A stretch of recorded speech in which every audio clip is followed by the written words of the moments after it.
Opa, bom rapaziada, como vocês sabem, a terra congelou. Além do frio e a neve extrema que impedem todos de saírem de suas casas e procurar comida, nosso protagonista Zangui era o único que sabia que o apocalipse de neve iria acontecer, e os deuses o agraciaram com o poder do inventário do Minecraft. Com isso ele conquistou uma base super segura e conquistou uma equipe de mulheres para trabalhar para ele. E quando eu digo trabalhar para ele, é em vários sentidos, rapaziada.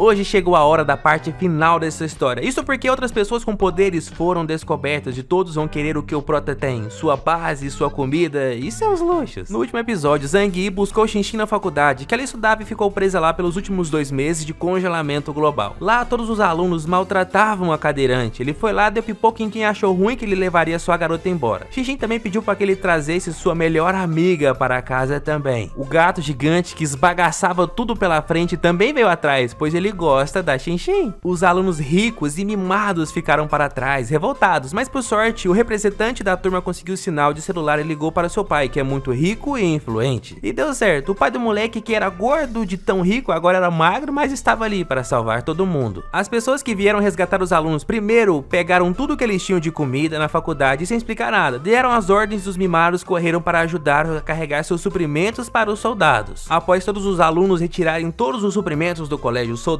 carregaram os suprimentos embora e para eles foram dadas as ordens: sigam eles a pé ou congelem até a morte. Eles até reclamam que isso não estava certo, não era justo, mas receberam só um cala a boca ou é pipoco. A professora então pega um saco de chocolate, deu para cada um deles que já estava fraco, sem forças, e com isso eles caminharam à noite até chegarem na base do exército. Lá finalmente foi autorizado que entrassem na base. Descendo as escadas, chegaram num local muito grande e tecnológico, mas não tinha ninguém lá. A professora disse para todos: fiquem calmos, e logo depois chegou um grupo de soldados com roupas de vedação e aplicaram gás neles. Após isso, uma senhora um pouco inchada apareceu. Ela se apresentou e pediu para que eles, por favor, cooperem. Isso é apenas o início do processo de desinfecção. Logo após farão exames para comprovar que estão bem. Concordando, fizeram fileiras, todos fizeram a desinfecção, exame de sangue, exame de não, mentira. Ao fazer todos os exames, aguardaram e foi servido para eles uma lata com bagulho branco. Talvez fosse iogurte, eles disseram que era bem gostoso e todo mundo comeu juntinho. Rapaziada, vocês gostam de iogurte de leitinho? Anota aí, ó. Quero ver se vocês é brabo, inteligente, pra saber o que é esse leitinho aqui.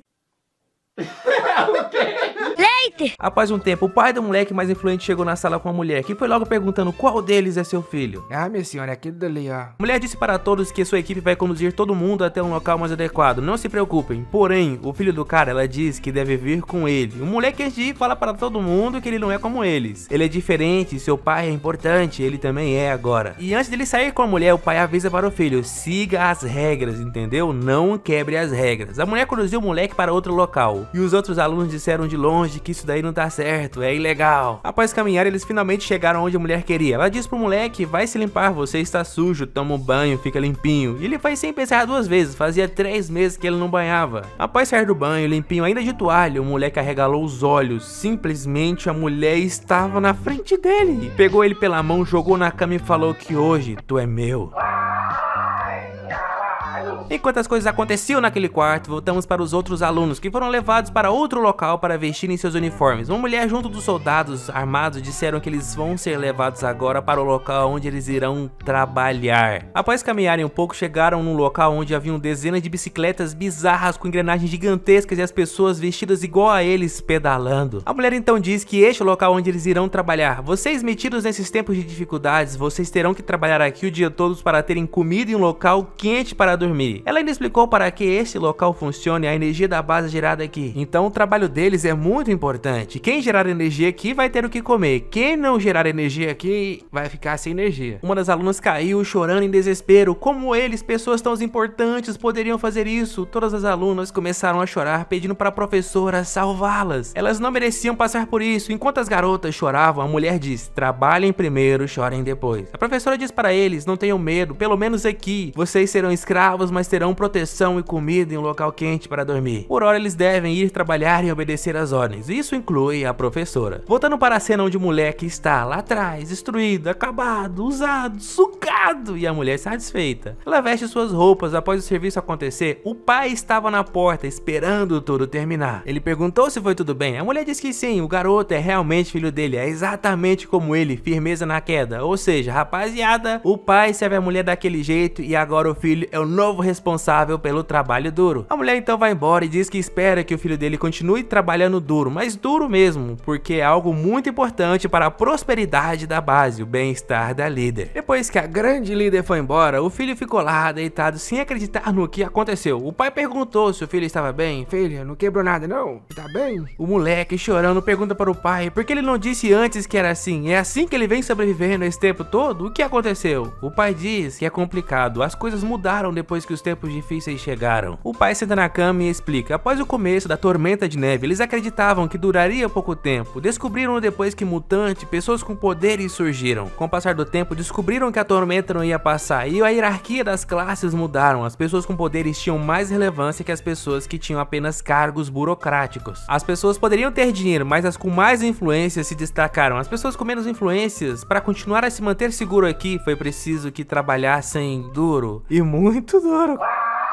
E a partir daqui em diante, o filho também deve trabalhar duro. Voltando para o dormitório, onde estão os outros alunos, após um dia exaustivo pedalando todo mundo com o glúteo doendo, eles perguntaram para a professora se eles terão que trabalhar assim todos os dias daqui em diante. A professora então diz que eles deveriam ver pelo lado bom, eles têm segurança e comida aqui, então não deveria reclamar de ter que trabalhar para ter a segurança. Eles então questionam como assim, eles, a elite, pessoas importantes, têm que trabalhar, por que eles têm que sofrer? Eles pedem para a professora dar uma solução, eles não devem sofrer assim, trabalhar tanto. Enquanto acontecia a discussão, o moleque voltou para a sala, triste, cabisbaixo. Eles então perguntam, ele que é influente pode mudar a situação dos alunos aqui? Por fim, triste, ele disse que as coisas aqui não são como ele pensava, mas as ordens são essas e todo mundo tem o papel que deveria ter. A professora pergunta, curiosa, onde ele estava, o que ele estava fazendo? Frustrado, o moleque diz que estava conhecendo a base, agora ele tem compreensão de como as coisas funcionam por aqui, realmente. Ele faz uma reunião e explica para todos que a partir de hoje eles têm que confiar apenas neles mesmos daqui em diante. Enquanto ele explicava a nova hierarquia social, a professora percebeu que ela, como status de professor, não teria nada aqui, não teria significância. Mas como uma lutadora experiente, uma mutante forte, ela teria sim algum valor. Ela então pede para ele explicar como é a situação da base atualmente. Ele diz que este local é dirigido por um tal de Shen Shining, e ele, com o apoio dos despertados, tomou a liderança desta base. Agora é ele que controla tudo. As pessoas próximas a ele são importantes e vivem na camada número 1 deste local.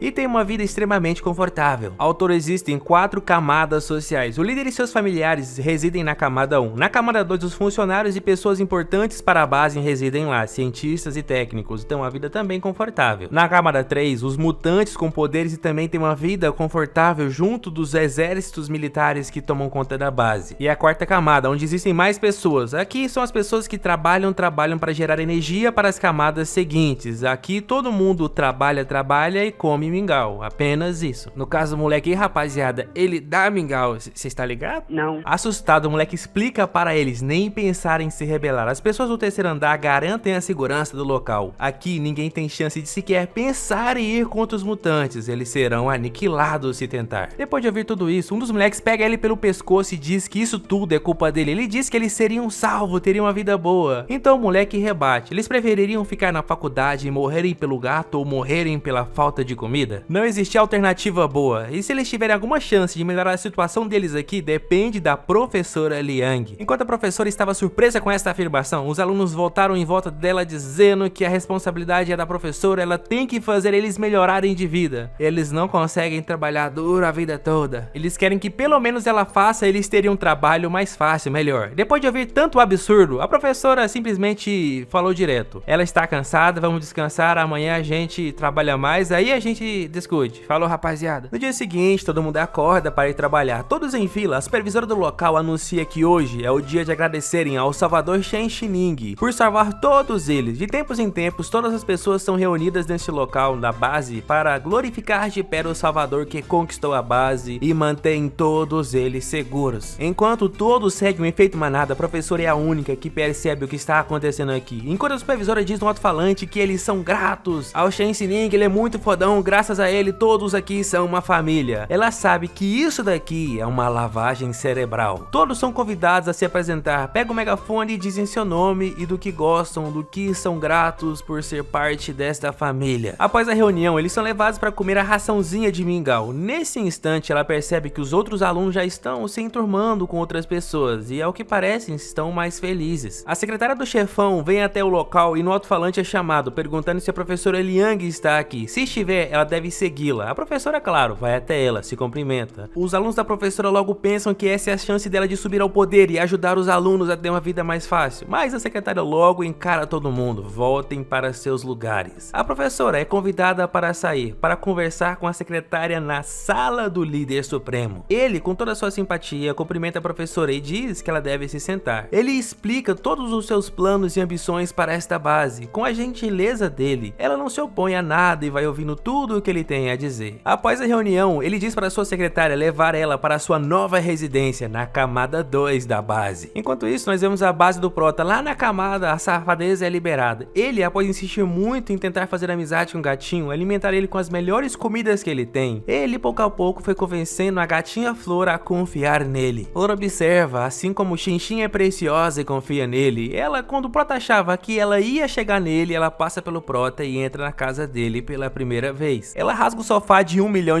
começa a rasgar tudo pela frente, o Prota aceita. A gatinha faz tudo o que ela quiser. Shocker, vendo isso, maliciosamente diz que ainda bem que essa gatinha Flor aí não é uma mulher, porque senão ela não teria mais utilidade pro Prota. A gatinha faz tudo o que ela quer, depois se aconchega numa poltrona e vai dormir. Ele vai até lá passar a mão na cabeça dela, mas de primeira não consegue. Por instinto ela tenta arranhar o Prota, mas depois ele tenta de novo e a confiança agora está conquistada. Aí vemos várias cenas com a gatinha, ela está aqui e os negócios são flutuando na ilha, rapaziada. Depois ela está com o Shocker e também tem uma boa amizade. Depois ela dorme com Karen e Xinshin. Tudo está prosperando na nossa base. Xinshin também estava dominando a tecnologia da casa. Com seu poder de hackeamento, ela descobriu de onde vieram as tentativas de invasão ao sistema de segurança da casa. Ela diz que, graças às suas habilidades, foi muito fácil descobrir de onde vinham esses ataques e eles nem fazem ideia que ela está infiltrada no sistema de segurança deles. E é justamente desta base onde o professor está que Xinshin diz que vieram as invasões ao seu sistema de segurança e que logo eles acabarão entrando em conflito com o Prota. Confiante, ele diz que quando a hora chegar, ele vai destruir tudo o que tiver pela frente, seus inimigos não terão chance, ele não tem medo e sai da sala com confiança. Tendo ainda mais certeza da ameaça adiante, o Prota vai até Karen saber como estão os progressos da melhoria da segurança da base. A Karen diz que fez algo pra ele e ele deve gostar. Um super silenciador. Com a sniper dele, ele é letal, porém faz muito barulho. Agora ele pode ser mais discreto enquanto faz os arregaços na galera com a sua sniper. Ele diz que ela com certeza fez um bom trabalho. Ela retribui e diz que isso é somente parte do trabalho dela. Tudo que ele precisar pode pedir para ela que ela fará. Então o Prota chega, senta no banco ao lado da garota, com a mão no ombro ele pergunta se ela sabe fabricar granadas e minas explosivas. Pelo jeito, rapaziada, eu não sei se ela não gostou disso ou só está desconfortável. Ela então olha para ele com um olhar questionador, depois levanta dizendo que o Prota está subestimando ela. Ela diz que achou que o irmãozão ia pedir algo complicado. E ela fica dizendo que isso é muito simples e o Prota lá achando que isso daí já é um absurdo. Granadas? Karen diz que desde a idade medieval as pessoas já faziam granadas e pólvoras. Isso é só uma coisa muito simples de se fazer, basta ter os materiais. Se é assim, o Prota explica que Xinshin já rastreou uma base responsável por atacar eles antes e logo essa organização armada provavelmente vai atacá-los novamente. Ela fica preocupada, perguntando se eles estão em perigo, mas o Prota passa a mão na cabeça dela e diz que não. Acariciando a garota, ele diz que ele pode cuidar de tudo o que está aqui, todos estarão em segurança se estiverem com ele. Além disso, o Prota diz, olhando para ela, que desde a primeira vez que ele viu a garota, ele diz que sentiu uma afinidade especial por ela. Ela pergunta se é verdade, ele bota o dedinho no rosto dela e diz se é verdade, ele já mentiu alguma vez para ela. Ele diz que a garota é uma irmã para ele, que ele tem que proteger, e ela fica triste por dentro, fica pensando se ela só pode então ser uma irmã para ele. Então fica claro que ela quer ser algo mais. A Xinshin quer, ela quer, as duas já são, é um ficarem muito loucos. Até o gato aqui é fêmea, não é macho. E o Prota não para, ele passa a mão no rosto dela e diz que se ela obedecer, trabalhar para ele corretamente, ela não terá nenhum problema. E ela, sim, eu vou obedecer você, mestre, irmãozão. Aí ele vai embora, deixando ela pra trás com seu serviço. E o Prota safado admite que isso é um método dele para deixar ela totalmente devota e garantir que ela vai fazer o seu melhor trabalho e nunca vai traí-lo, deixando ela apaixonada. E o principal motivo dele motivar a garota é que ele quer mais coisas como essa, armas preciosas para ele poder usar contra seus inimigos. Após isso, o próximo passo foi no grupo com o Chuyu e o Otaku gordinho. Ele conta que recentemente descobriu uma fortaleza que está sendo uma ameaça para eles. Esses soldados já estão se espalhando por aí, eles não devem revelar para ninguém que eles têm habilidades especiais e ficarem sempre em alerta. Chuyu e o Otaku assentam e dizem que vão fazer como ele pediu. Após avisar os dois, o Prota conclui que o lado que corre mais riscos é o lado do Otaku. O clã dele está situado entre a base do Prota e a base militar dos caras, então logo eles passarão pelo vilarejo do povo Shu. O Prota fala então para Shun que se ele estiver em perigo, ele pode vir para a casa do Prota. E por fim, o Prota pensa que alguém com as habilidades tão boas como o Shun, ele não deve morrer, ele tem muita utilidade. Enquanto isso, Shun na casa dele pensando que seu povo é apenas uma vila agrícola, eles não têm por que uma organização militar ter interesse neles, então está tudo bem. Enquanto isso, a 27 km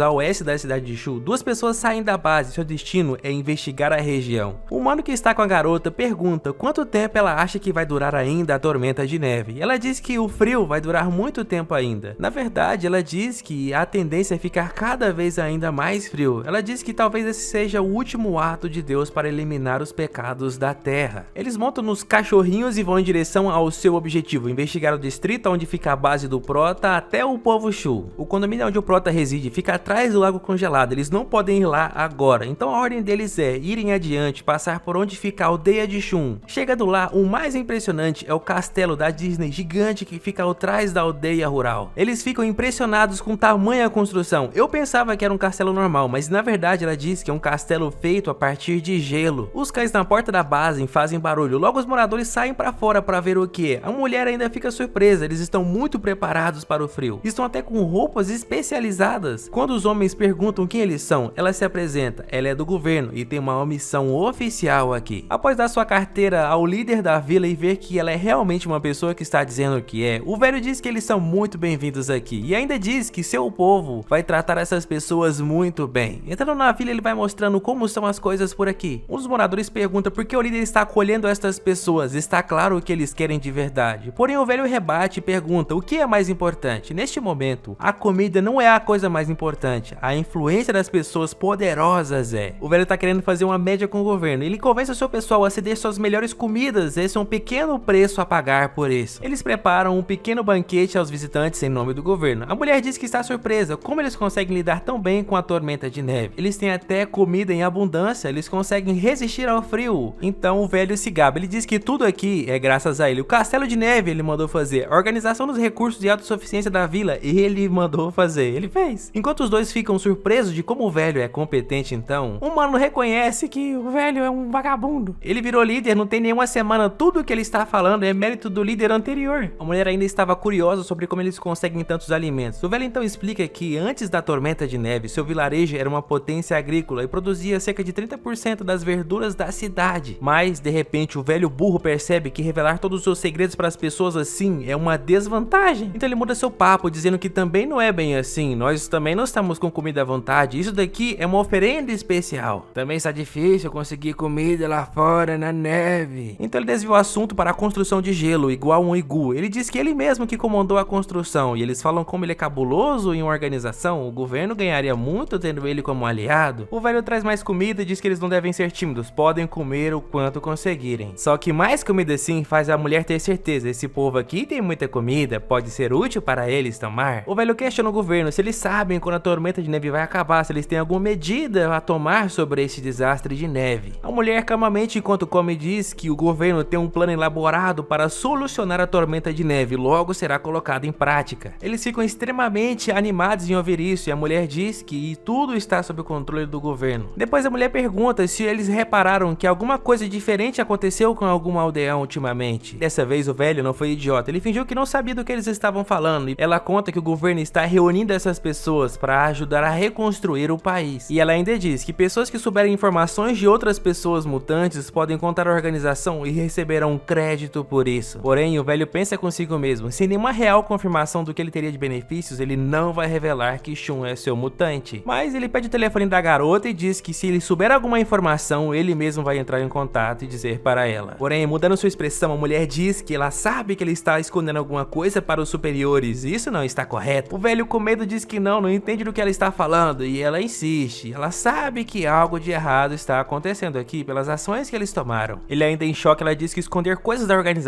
é um crime grave. Logo, o velho muda de ideia e vai até a mulher e diz que só não contou antes porque seu povo não conhece muito bem a pessoa. Ela pergunta então quem é, ele diz que seu nome é Zhang Yi, ele vive do outro lado do rio, em uma mansão. Ela então fica surpresa, Zhang Yi é o nome da pessoa que eles saíram para investigar a pedido da organização? Conte-me mais sobre ele. O parceiro dela percebe que ela vai usar essa oportunidade para conseguir mais informações. O povo então conta como o Prota é um monstro, eles foram até lá apenas para pedir comida em troca de outras coisas e ele exterminou todo o seu povo. Na verdade, metade da sua aldeia foi exterminada no ataque até a casa do Prota. O velho contou isso e as pessoas ao redor demonstrando raiva ao Prota faz a mulher perceber que isso é verdade, realmente esse Zhang Yi é um mutante que eles estão procurando. O que ela precisa saber agora então é o rosto do Prota e seus poderes, mas isso eles não sabem. Quem viu seu rosto morreu, quem viu seus poderes ou talvez tenha visto também morreu. Então, ao final das contas, a mulher não conseguiu nenhuma informação útil de verdade. Após conversar, os dois decidem partir então. Eles dizem que se o velho conseguir alguma informação, deve reportar imediatamente para ela. Quando eles se afastam, a primeira coisa que ela faz é avisar a base que encontraram um povo que tem muita comida e podem ser úteis para eles no futuro. O homem então questiona por que ela mentiu antes para eles, para o povo, e ela diz que isso é para eles tratarem eles como convidados especiais. Se não fosse assim, eles não teriam as informações, não teriam sido bem tratados. Ele então questiona, e quando o povo descobrir o que ela vai fazer? E ela deixa claro, isso não é um problema dela. Eles então avistam aonde é a mansão do Prota, no condomínio fechado, do outro lado do rio. O homem diz que para manter uma casa tão grande, aquecida e com tantos suprimentos, ele deve ser alguém fora do normal. A mulher então completa, ele realmente deve estar por trás do roubo do Walmart, como aquela notícia sugeriu da última vez. Eles se preparam e o poder do homem é dar grandes saltos carregando a mulher nas costas. Ao chegarem exatamente dentro da propriedade do Prota, eles percebem que é uma casa de luxo do mais alto padrão, e por mais que um bunker seja impenetrável, a mulher diz que ela consegue entrar em qualquer lugar. O cara até questiona se é seguro eles entrarem sozinhos agora, não seria melhor pedir reforços? Mas ela diz que não, ela vai conferir primeiro o que tem. E além do mais, ela diz que ele é só uma pessoa normal com poderes e suas habilidades são imperceptíveis, vai dar tudo certo. Ela atravessa a parede do bunker e cai dentro da casa do Prota. Logo ela percebe que tudo é iluminado com energia e é aquecido. A intenção dela é investigar pela casa, mas um sentimento ruim diz para ela não fazer isso. Esse local, a pessoa que vive aqui tem uma vida melhor que a camada número 1 da base subterrânea. Seria possível que esse Zhang Yi é mais perigoso que a própria base militar. Ela deixa uma faca aqui para avisar e deixar ele alerta que ele não está seguro e vai embora. Ela avisa para o homem que esse local é muito estranho, eles deveriam voltar aqui apenas com reforços. Apenas com um olhar, ela identificou que ele é a pessoa mais preparada. Não é impossível para alguém normal manter uma casa tão confortável e tão segura assim. Ele deve ter com certeza muitos recursos desconhecidos. A habilidade da garota não é boa para o combate, ela tinha certeza que ali dentro ela seria percebida, então é melhor voltar com pessoas especializadas em combate. Sendo assim, ela monta no cara e eles vão embora. Só que nesse mesmo instante, quando a garota entrou na casa, o gato fez um sinal e o Prota acordou. Ele já acorda com a sua Glock em sua mão. Ele olha no celular, nenhum tipo de registro de invasão foi vista pelo sistema de segurança, mas a gata insiste em sair do quarto. Assim que ele abre a porta, ela vai direto pela casa e encontra a faca que deixaram para trás. Sabendo que isso veio de fora, ele liga a televisão e vê no sistema de segurança pelas câmeras a pessoa que entrou na casa através de uma habilidade especial. A primeira coisa que vem em sua mente, além da raiva, é que alguém com essa habilidade não pode existir. Esse tipo de ameaça ele não pode tolerar. Ele fala pra gatinha que eles vão agora atrás dos invasores. Ele veste seu colete à prova de balas e olha nas câmeras. Nesse exato momento que ele olhou pelas câmeras, eles estavam preparando para fugir. Após alguns minutos, eles já estão em seu trenó de neve, voltando para a base para repassar as informações. A mulher diz que o que ela vai contar agora é secreto, mas ela está de bom humor, vai revelar para ele. Esse mesmo Zhang Yi é suspeito de ter roubado o armazém do Walmart antes da tormenta de neve, mas ninguém sabe como uma pessoa sozinha poderia ter feito aquilo. Mas ela vendo o que ele tem em sua casa, ela suspeita que ele tem algum tipo de habilidade que possa armazenar as coisas, armazenar e depois acessar de alguma forma. Esse tipo de habilidade, o cara diz que é sem precedentes, como algo tão roubado assim pode existir? Ela diz que sim, isso é muito absurdo, essa informação valerá muito para eles serão muito bem recompensados por ela. Então eles estão animados e nem perceberam que ao longe dali uma pessoa com a sniper deu só um teco no coco da garota.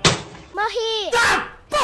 Ele apontou a arma dele para frente. De onde veio isso? Mas era atrás dele que estava o gato mutante. E em um segundo, ele estava na carroça. No outro, quando o Prota atirou, ele pulou dali carregando o corpo. Com raiva, o Prota diz que essa habilidade também é incômoda. Ele pula do gato e diz que eles têm que matar esses dois, não importa o que aconteça. Ele ordena para a Flor, ataque naquela direção. E o homem naquele momento, em choque, aquele deve ser o Prota, a pessoa tão poderosa que ela havia falado. E agora está aqui. Mas que porra é essa? Ele quer fugir e tentar conseguir levar o corpo da garota. O gato gigante vem rolando pra cima e ele pula novamente. O rasgo que a gatinha fez foi tão gigante que quase capotou os dois esmagados. Quer dizer, ela já morreu.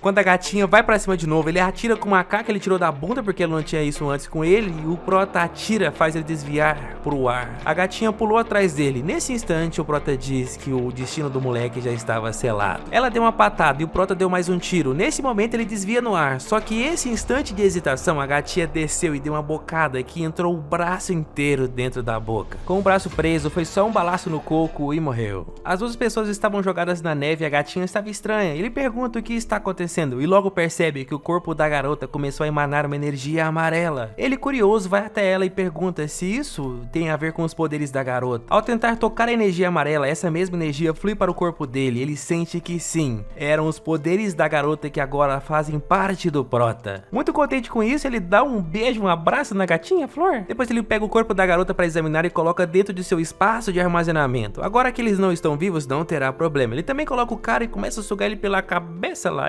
Mais tarde, em casa já tranquilo, Xinxin diz que o que ele pediu para fazer já está pronto. A partir dos equipamentos que estavam com os dois soldados que capotaram, ela descobriu que eles são membros de uma organização do refúgio Xinshan. É aquela base militar que ela havia falado antes. É um local subterrâneo com um total de 4 camadas. Lá, forças militares e pessoas com habilidades especiais vivem. Os mutantes lideram os outros soldados com treinamento especiais daquele refúgio. Com tantas informações, o Prota diz que Xinxin é incrível, e ela realmente é incrível, rapaziada. Neste instante, Zouker chega até eles e diz que tem algo importante que ela descobriu. Os dois vão até a sala de exames. Lá ela mostra as células do cérebro dessas pessoas são diferentes do normal. Pessoas com poderes especiais têm as células dos seus cérebros alteradas, e é lá que reside o poder então. Mas ao contrário da mulher, as mutações daquele cara estavam não no cérebro, mas sim apenas em pequenas partes do seu corpo, nas pernas. O que leva ela a crer que são mutantes artificiais, são muito mais fracos do que os normais. De alguma forma eles deduzem que esta base está criando mutantes artificiais. Depois dessas descobertas, o Prota foi até o subterrâneo, desceu lá para testar seus novos poderes. Lá ele usa sua habilidade de reforçar projéteis, está muito mais forte do que antes. Eu acho que o Prota é igual o maluco de Charlotte, que rouba poderes. O maluco roubou o poder de atravessar a parede e foi lá treinar, mas o que ele treina é sua flecha tá mais potente. Eu achei que ele ia treinar roubar a parede, caralho. Quer dizer, atravessar a parede. Enquanto isso acontecia, lá na base dos militares, os agentes dizem que chegou um pedido de socorro vindo dos agentes que estavam em campo investigando o tal de Zhang Yi. A pessoa que é líder dos dois soldados diz que vai mandar reforços agora. Para isso, ele tem que pedir autorização do líder supremo da base. Porém, quando ele chega até o quarto dele, sua secretária diz que ele não pode falar agora, ele está fazendo uma coisa muito importante. Ele insiste que é uma emergência, porém a secretária também insiste que o dono, o líder supremo, está numa emergência agora. Dentro do quarto a gente vê o que o cara tá fazendo de tão importante com duas jovens garotas. Elas dizem que ele é muito incrível para conseguir fazer tudo isso daqui funcionar, e após fazer tudo o que o velho queria, elas vestem suas roupas e vão embora. O homem então pergunta quem veio aqui antes. Ela explica que o capitão teve membros emboscados e precisa de reforços. A ordem do líder é mandem os reforços então, mas nada acima da patente capitão. Eles não podem desperdiçar recursos com qualquer coisa. Após muita espera, a secretária voltou avisando que sim, agora eles podem mandar reforços. No caminho de volta para o seu posto militar, o capitão e a professora também estavam passando pelo mesmo caminho. E lá, a mulher percebeu que suas duas alunas estavam por aqui. Em dúvida, ela pergunta o que elas estão fazendo no segundo andar. As duas então dizem que estão surpresas também por a professora estar aqui no segundo andar. Elas se vangloriam dizendo que elas estavam satisfazendo o líder Shen Xing. A professora então muda de postura e diz que elas estão malucas fazendo isso, e elas dizem que já chega. Elas terão problemas se continuarem aqui e vão embora. Mas antes delas saírem, a professora pergunta por que ela não está vendo mais os outros alunos. Elas então respondem que enquanto a professora esteve fora, muitos foram levados e não voltaram. Elas não sabem o que está acontecendo. Então uma das garotas dizem que não podem continuar aqui, terão problemas, e a professora fica para trás, sem entender como e o que está acontecendo. Confusa, ela volta para a quarta camada e ela encontrou no corredor o aluno que dá uns pegas na líder da quarta camada e ele pergunta baixinho se ela quer saber aonde estão os alunos que estão desaparecendo. Ela fica surpresa com a coincidência, ele diz para ela não fazer barulho, ele leva ela até o local e diz que aquelas bolsas são onde estão os alunos desaparecidos. Ele contou isso porque ele também está indignado com o que está acontecendo. A professora diz para ele ir para o quarto, depois furtivamente ela encontrou uma daquelas pessoas vestidas com roupas especiais. Ela nocauteou a pessoa e roubou a roupa. Se misturando com as outras pessoas, ela passa despercebida pelos guardas e vai até o local onde os corpos são levados. Os homens dizem que este é mais um experimento fracassado. Ele não conseguiu se adaptar. Só quando eles tiram a pessoa para fora do saco que ela tem certeza. As pessoas que estão ali são as pessoas da quarta camada. E eles são colocados em uma máquina incineradora. Não se sabe se eles estão vivos ou não. O mais surpreendente é que as pessoas incineradas viram o leitinho que todo mundo come. Enquanto ela observa quietamente, os homens se perguntam qual será o sabor que eles devem colocar para servir hoje. Que sorte deles, pois isso é muito nutritivo e gostoso. Por não saberem do que é feito, podem comer sem remorsos. Fala aí, rapaziada, vocês ainda gostam de iogurte? Ao descobrir isso, ela sentiu nojo. Ela foi buscar um lugar para dar uma gorfada. Ela acabou de perceber que o mingauzinho que ela comia eram seus próprios alunos, de certa forma. A conclusão dela é que esse local claramente é um inferno, então ela diz que ela tem que juntar seus alunos e dar o fora daqui o mais rápido possível. Mas aí ela pensa, aonde ele vai levar seus alunos? Vão morrer de frio e fome lá fora? Enquanto isso acontecia, os soldados mandados como reforços estão em frente à casa do Prota. Um deles, andando calmamente para se posicionar, pisou em uma armadilha e virou vários pedaços. O pedaço maior que sobrou foi esse daqui. Coitadinho do cara. Com raiva, o capitão diz que ele é um bastardo e começa a atirar na fortaleza. O barulho da explosão fez o Prota perceber alguma coisa lá fora. Ele ordena que seja ativada a proteção óptica da base, enquanto ele vai à janela observar. Então ele diz que finalmente seus oponentes chegaram. Os soldados, sabendo que as armadilhas ativam quando se pisam nelas, eles vão procurar por elas. E é aí que eles percebem que também existem armadilhas que são acionadas por controle remoto, e mais alguns soldados vão para os ares. O capitão, com ainda mais raiva, um dos soldados disse que eles não sabem nada sobre o inimigo, então eles deveriam pedir mais reforços para a base. O capitão fala algo importante, eles são a equipe de reforço, então teriam que pedir mais reforços? Então, ignorando os conselhos, ele diz que eles devem continuar avançando. Ele sabe que isso é muito precipitado, mas se ele perder mais soldados e voltar de mãos vazias, será muito ruim para ele. Enquanto eles avançam, Yang Mi apreensiva pergunta se eles acharam alguma brecha na segurança, e o Prota se senta e diz que a cada 3 dias ele faz inspeções em toda a base. Nenhuma brecha na segurança foi encontrada nenhuma vez. A garota então questiona por que ele não ataca, e o Prota calmamente responde que ele prefere ver quais serão os movimentos dos inimigos. Os homens do lado de fora se reúnem e se dão conta que não dá para avançar sem perder pessoas. Eles também chegaram à conclusão que esse refúgio foi feito pensando já que haveria um apocalipse. Quem está lá dentro é um canalha. Os novos planos deles é se infiltrar e colocar vários C4s. O Prota então maliciosamente diz que vai dar uma aula para eles agora. Estando tudo pronto, o homem corre de perto da casa e ativa o C4. Porém, o resultado foi de simplesmente uma pequena marca no chão. Eles ficam em choque, sem acreditar como isso pode ser tão resistente, até parece que é indestrutível. A próxima tentativa deles é usar um franco-atirador e através do vidro acertar o Prota dentro de casa, mas não adianta. O vidro nem arranha e o Prota pergunta se isso daí é a arma pesada que eles possuem? O soldado fica com a cara de bunda percebendo que ele é inútil, gritando que não faz sentido uma base ser tão reforçada assim. O capitão então decide que infelizmente é impossível para eles e dá ordem para todos recuarem. Porém, o Prota, ao perceber que eles estão recuando, ele abre sua janela e se prepara para mirar. Eles percebem que a janela está aberta, ele está exposto e atiram contra o Prota. Porém, ele ativa sua habilidade de armazenamento e suga todas as balas. Depois que param de atirar, ele acerta um tiro no coco do primeiro. O capitão diz que essa é uma oportunidade que eles têm, tentem acertá-lo. Todos atiram ao mesmo tempo e ele suga todas as balas com uma mão e acerta balaço com a outra. Enquanto eles atiram, percebem que isso não faz sentido, ele é um mutante também. Mesmo com o alvo se expondo, o capitão ordena que todos devem se retirar. Correndo para longe, o Prota vê em seu escopo o capitão, mas ele não consegue acertar. É outra pessoa com habilidades artificiais. O Prota então acerta outros soldados somente na perna, eles ficam caídos. O restante do grupo se esconde atrás de uma montanha de gelo e dizem para eles ficarem parados. O capitão joga uma granada de fumaça e diz que ele não pode acertá-los assim. Como contra-ataque, o Prota joga uma avalanche de neve que ele tinha sugado antes e soterra os outros soldados. Os que permaneceram escondidos agora têm a certeza, se tentarem fugir serão pegos pelo Prota. Enquanto isso, na base subterrânea, o chefe recebeu o relatório. Eles encontraram um inimigo formidável demais e não conseguiram nem mesmo arrancar informações dele. E agora, o líder que antes havia menosprezado as informações sobre o Prota, sua secretária conta que o local local que eles estão com dificuldade de invadir é um abrigo que era posse de um milionário chamado Wang Simon, construído há 10 anos atrás, e foi tomada pela pessoa chamada Zhang Yi. Agora percebam como esse cara se diz um Sherlock Holmes. Eles fazem várias deduções que o Prota viver sozinho em uma base impenetrável e ter tantos recursos, e quando os dois primeiros homens estavam fugindo, ele fez questão de ir atrás para conseguir matá-los. Com o poder da garota, ela deve ter descoberto algum segredo dele. E que segredos alguém pode querer esconder tanto em um mundo pós-apocalipse?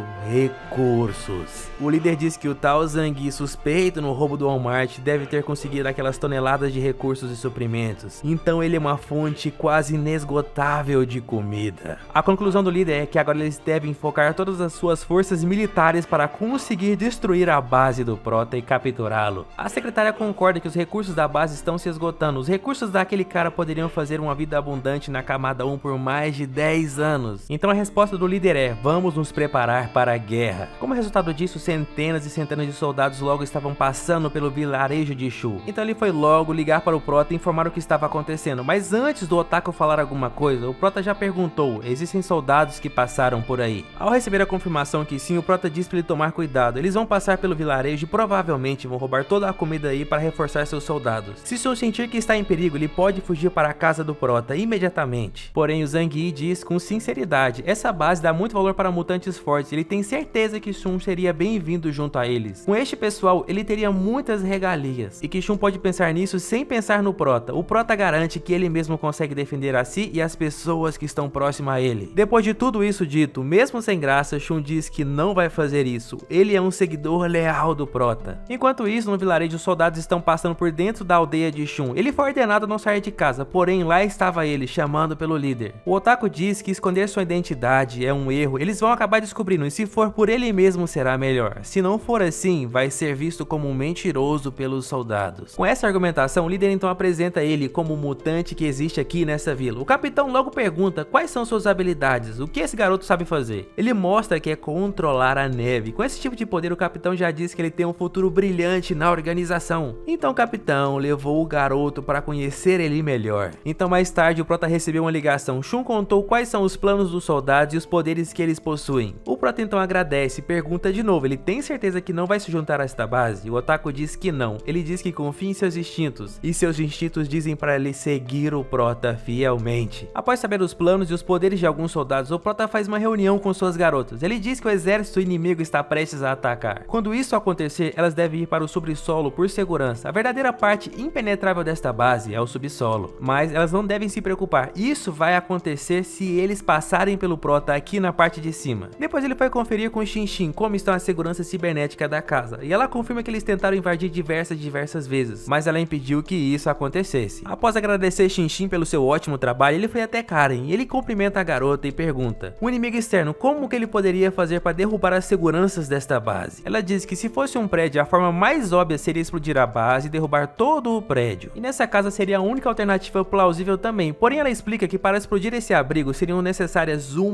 tonelada de C4. Então, a menos que eles tenham uma quantidade absurda de explosivos, eles não terão problema. Ela também preparou as bombas que ele pediu antes para fazer e também um colete à prova de balas, que imita o uniforme dos soldados inimigos. Karen, curiosa, perguntou por que ele queria algo assim. Por mais que fosse óbvio o motivo dele ter isso, ele disse que ela vai ficar sabendo quando a hora chegar. Enquanto isso, na base da aldeia Shun, ainda mais soldados chegaram, os mutantes que ajudarão na invasão da base do Prota. As principais forças da base estarão aqui. E o capitão também apresenta o mais novo mutante que eles conheceram. A professora, que também faz parte das forças especiais agora, reconhece o Otaku. Ele é a pessoa que estava junto do Prota aquela vez, mas essa informação ela guarda só para ela. A primeira pergunta: qual o poder dele? Ele diz que consegue controlar a neve. Todas as casas de gelo aqui foram feitas por ele. E assim, mais algumas horas depois, o grande ataque finalmente começa. As granadas de gás são jogadas em volta da mansão do Prota. Soldados que foram se rastejando até mais próximo da casa se posicionaram e foram explodidos pelos próprios soldados. Eu não entendi como eles fizeram isso e saíram ilesos, mas agora sim, conseguiram se aproximar da casa e começaram a posicionar as toneladas de C4. Enquanto eles colocavam tijolos e tijolos, o Prota calmamente pensando o que ele faria a seguir. Antes de acionar os explosivos, o capitão diz que esperava mais do Prota. Dessa vez ele nem tentou revidar. Até agora ninguém foi atacado. Ele então finalmente aciona o detonador e de alguma forma não conseguem ver claramente o impacto da explosão. Quem olha pelo binóculo percebeu que a explosão foi abafada por alguma coisa. Mas ao verem que ainda assim houve um efeito na estrutura da casa do Prota, Prota, eles ficam confiantes. Se o Prota não atacou nenhuma vez, é porque ele não consegue mais ser tão forte e revidar todo mundo. Então eles vão colocar ainda mais explosivos e o Prota ficará encurralado em sua casa. O capitão então manda a informação: comuniquem a base e enviem mais e mais explosivos para eles utilizarem aqui. Enquanto isso, do lado de dentro, o Prota voltou para ver as garotas. Ele explicou que está tudo bem. A base subterrânea é a parte mais forte aqui, elas estão seguras. O que ele fez antes foi absorver o impacto da explosão para dentro do seu armazenamento dimensional e assim reduzindo os impactos da explosão na estrutura da casa. Ele disse que eles terão explosivos para tentar outras vezes, só que desta vez não será tão fácil assim, ele terá uma contramedida. Shun manda mensagem dizendo que está preocupado, ele ouviu um barulho de explosão, ele pergunta se a casa do Prota foi destruída. Além disso, soldados voltaram e foram de volta para a base, possivelmente buscar mais suprimentos de explosivos. O Prota então pergunta para Shun o que os outros soldados estão fazendo agora. O Otaku diz que eles estão descansando e planejando como agirão a seguir. Confirmando isso, o Prota diz para o Shun: fique sempre alerta para o que estiver acontecendo ao seu redor. Sentado com suas duas beldades, o Prota tem a certeza que o próprio vilarejo de Shun dará problemas para os soldados. Enquanto isso, na vila, um dos homens diz que eles precisam de comida para 65 pessoas agora mesmo. Shun percebe que isso é um problema, mas o velho pergunta: em quanto tempo eles conseguirão destruir a base de Zangief? Eles já foram lá uma vez e voltaram sem sucesso, o que aconteceu? O soldado com raiva diz que isso é confidencial, desde quando ele tem que dar explicações para meros vilarejos. O velho sem graça pediu desculpas, depois ele pediu para Shun construir casas de gelo para todos os soldados que estão aqui. No dia seguinte, os explosivos estavam lá e um macaco gorila, sei lá, juntou todos os explosivos e jogou até a mansão do Prota. De longe ele viu o quadradão de explosivos vindo voando, então ele ativa sua habilidade e dispara a explosão que ele tinha acumulado. O impacto joga de volta o quadrado gigante de C4 em cima dos soldados. Todos se jogaram no chão tentando se proteger, o quadrado caiu e de repente, cabum!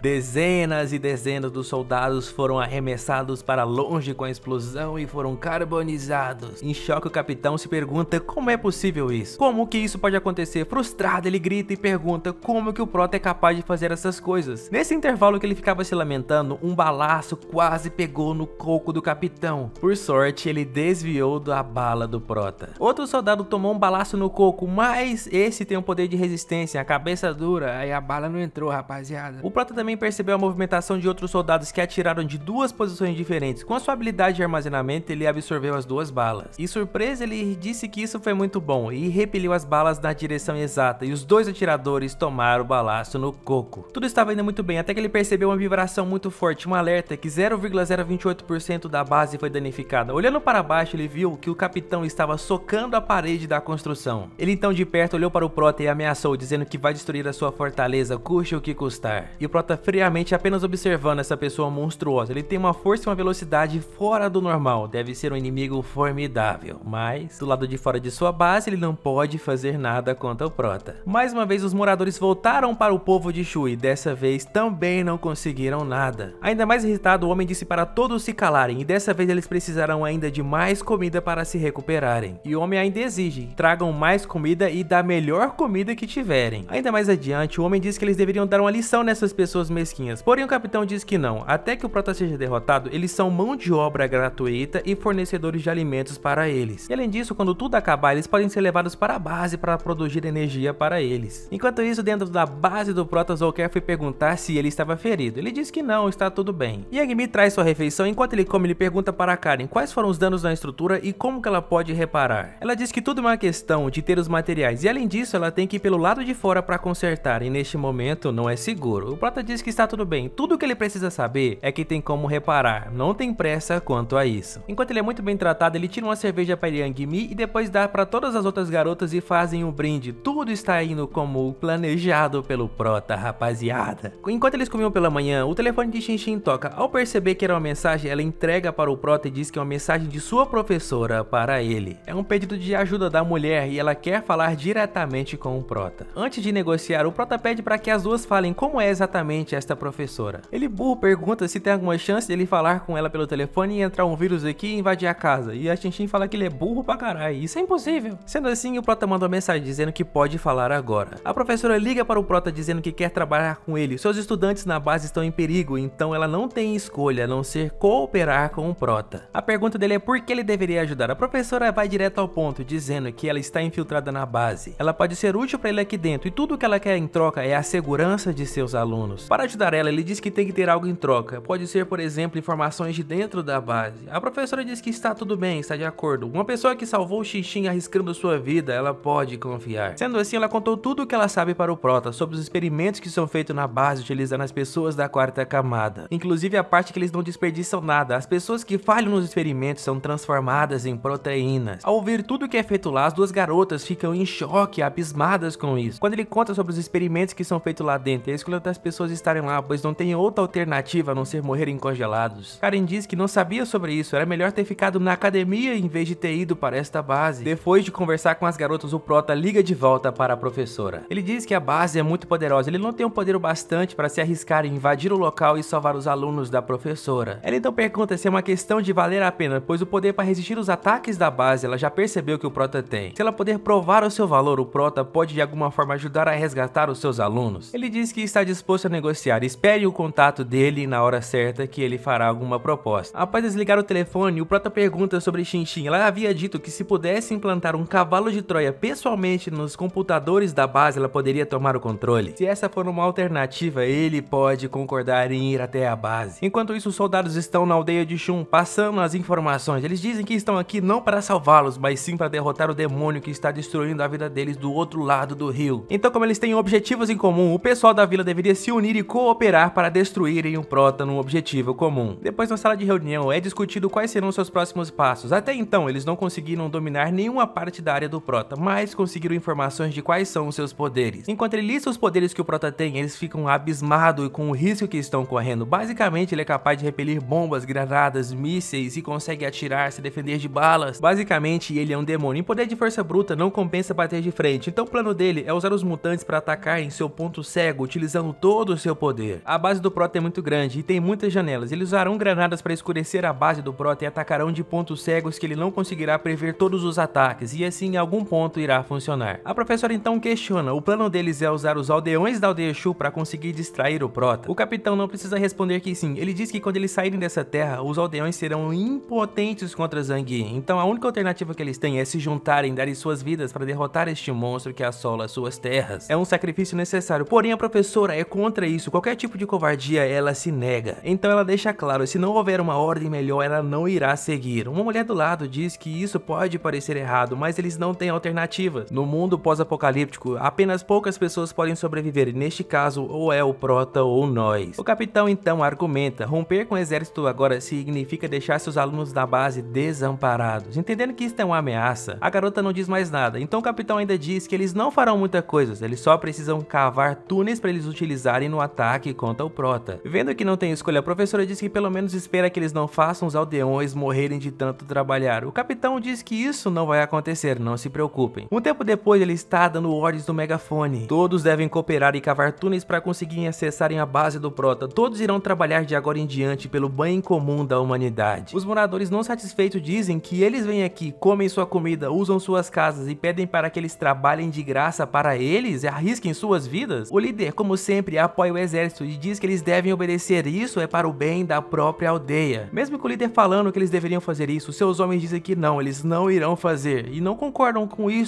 tudo está errado. Inclusive, relembram que desde a última batalha, Zhang Yi nunca mais tentou atacá-los. Eles estão vivendo pacificamente desde então. Por que deveriam tomar a iniciativa de atacar alguém tão poderoso? Enquanto o povo da aldeia de Shu argumenta se eles devem ou não obedecer, a professora observa de longe tudo o que está acontecendo para mais tarde relatar para o Prota por telefone. A professora pergunta qual será seu próximo movimento. Ele diz que apenas vai deixar que eles ataquem à vontade, então ele pergunta qual é o endereço da professora na cidade de Shu. Curiosa sobre isso, ela pergunta por que ele quer saber, ele irá buscar a professora. Ele apenas diz que quem sabe, ele precisa realmente dessas informações, é crucial para o seu próximo movimento que ele irá fazer. Mais tarde no mesmo dia, as pessoas estavam atacando a base do Prota, um homem macaco, a professora, todos estavam dando ao máximo enquanto ele assistia pela televisão na sala de estar. Ele simplesmente assiste tudo sem nenhum tipo de preocupação. Ele pede água para Yang Mi e ela entrega na boquinha. Essa cena deixa Shouker e as outras duas com ciúmes. Para quebrar o clima, Karen responde que isso é muito incrível, os inumanos são tão poderosos. E o Prota ainda completa, e ainda assim, mesmo sendo as armas mais fortes da base, não conseguem destruir a fortaleza dele. Ele repete para todo mundo ali, é tão assustador o mundo lá fora, é perigoso, o clima hostil, sem comida. Não é um paraíso aqui dentro, com tanta segurança, lazer e comida à vontade. Yang Mi então pergunta se ele sabe que o plano deles é cavar até a base do Prota como ele está tão seguro que nada vai acontecer, e ele simplesmente pede pra Shin explicar para ela. Ela diz que qualquer tipo de movimentação ao solo eles conseguem sentir as vibrações, qualquer tipo de aproximação eles irão conseguir detectar com seus equipamentos. Na verdade, eles estão cientes de tudo o que acontece ao redor em cima e embaixo da base. Então ela pergunta, eles não devem fazer nada e só esperar? E o Prota diz que sim, é simplesmente esperar que eles gastem a própria energia. E assim como ele diz, eles se cansaram e voltaram para a base, sem conseguir destruir nada. Enquanto isso, o povo do Shu está infartando de tanto cavar túneis debaixo da neve. Isso começa a gerar revolta entre os moradores, porém, o capitão avisa que qualquer tipo de desistência da missão de vingar seu próprio povo será tratado como um desertor. E pelo simples apontar da arma, eles sabem qual é a punição para isso. A professora constantemente liga para informar os acontecimentos da base e diz que os moradores estão morrendo sendo utilizados pelo pessoal do exército. Despreocupado quanto a isso, ele diz para ela ficar calma, ele tem um plano. Ele então pergunta o que os soldados estão fazendo agora. Ela responde que a maioria está na base apenas para manter a ordem e os moradores cavando sem poderem se revoltar. Se é assim, eles estão tão tranquilos do lado da base do Prota, eles não têm medo que ele saia, ele diz que está na hora de um pequeno susto. No dia seguinte, mais tarde, ele veste sua roupa especial que se camufla entre o pessoal do exército, saindo por uma porta escondida longe de sua casa. Ele pega sua moto de neve para chegar no acampamento como se estivesse chegando da própria base do exército. Um guarda percebendo a aproximação e o símbolo em seu braço bate continência em respeito a um capitão. Nesse instante, o Prota passa um talho no pescoço e ele cai sem vida. Depois de eliminar o último, ele diz que não existe mais nenhum guarda fora da vila. Quando eles percebem a movimentação do Prota, os guardas tentam atirar nele e enviar cachorros, mas tudo é armazenado no seu espaço. Depois, seu gato mutante gigante e ele fatiam todos os soldados. Os moradores que estão longe e os capitães que não estão na base, pois estão cavando os túneis, percebem a movimentação e dizem que todos devem voltar para a base agora mesmo. Após alguns minutos, quando eles chegam em sua base, todos estão destruídos pelo chão. Enquanto os superiores estavam fora, o Prota esteve aqui e eliminou todas as pessoas do exército que habitavam o povo de Shu. A mulher avisa que nenhum tipo de vigilante conseguiu identificar ele chegar ou sair, então a dedução deles é que há um infiltrado entre o povo. Enquanto isso, novas informações chegam até eles. A capitã Liang não regressou e o Otaku não está na base. Shun simplesmente foi embora com o Prota. Sendo assim, a única alternativa deles é tentar emboscar o Prota antes que ele chegue em sua base. O líder da vila fica lá lamentando, tanta gente do seu povo morreu para este túnel e agora não terá resultados, o que ele deve fazer? Antes deles pensarem em conseguir alcançar, Shun e o Prota já estavam em sua base. Ele tem um quarto especial para ele, simplesmente com tudo que tem de otakice. Ai meu Deus, eu tô tão feliz. O Prota voltou para sua base junto da professora e o gordinho. Agora todo mundo que importa está aqui dentro. Graças à professora, agora eles têm acesso ao comunicador da própria tropa dos exércitos. O Prota agradece Shin por tudo que ela está fazendo e diz para a mulher que quando eles terminarem de eliminar todas essas tropas, eles irão resgatar suas crianças na base. Não demorou muito e todo o pessoal do exército estava chegando frente ao abrigo do Prota. O Prota pessoalmente junto do seu gato gigante estava na frente de todo o pessoal. Por mais que tentassem atacar diretamente, era impossível chegar até ele com suas armadilhas e preparações. Logo depois, o próximo obstáculo era a professora Liang e o gato gigante. Ela com sua espada fatiava todos eles sem nenhum tipo de dificuldade. As explosões no campo de batalha e as armadilhas eliminaram outros capitões. No momento certo, Shun também usou sua habilidade e soterrou todos com a neve. A professora saiu no gato gigante. Pegando o gordinho e levando com eles, agora tudo estava armado. Eles estavam presos num local completamente cercado pela neve. O Prota lá de cima diz que esse é o fim deles. Por mais que sejam poderosos e resistentes, agora não terão escapatória. Ele joga uma granada, não, um quadradão de C4 e explode o pessoal. Alguns já capotam ali mesmo. Os mais resistentes, que não morrem apenas com isso, percebem a avalanche gigante que soterra todos eles sobre a neve. Simplesmente agora estão todos mortos. E foi com essa batalha ridícula que acabamos a primeira temporada do manhwa. O Prota volta pra casa com seu novo time. Agora ele tem duas garotas que ele pode degustar, tem duas garotas mais novas que ele não deve degustar, tem a professora que agora está junto deles e tem o gordinho, que é o gordinho, né, rapaziada? E agora é assim, o Prota diz que está tudo correndo como ele planejou. Ele abraça sua querida mulher e diz, graças à professora, eles implantaram um cavalo de Troia na base subterrânea, então logo logo irão contra-atacar contra a base também. Com tudo dando certo, ele diz para Zouker que ela deve ser grata, ela é uma das poucas sobreviventes desse mundo, e beija a garota. E nesse momento, com todo mundo feliz, acaba a temporada, rapaziada. Eu convoco vocês a dizer o que vocês acharam do final dessa temporada. Eu não acredito que chegou a esse ponto, rapaziada. Se vocês quiserem, eu trago os últimos 15 capítulos da segunda temporada lá no canal Rafoso, porque aqui não tem como ter mais. Então, um abraço por trás e até mais, rapaziada. E com a carta do bingolim junto, né? Quem aí não quer mais 3 centímetros de bingolinha? Dale. Anteriormente, Diablo Yakuza havia despertado e ficado com um status simplesmente sensacional. Seu botico no meu...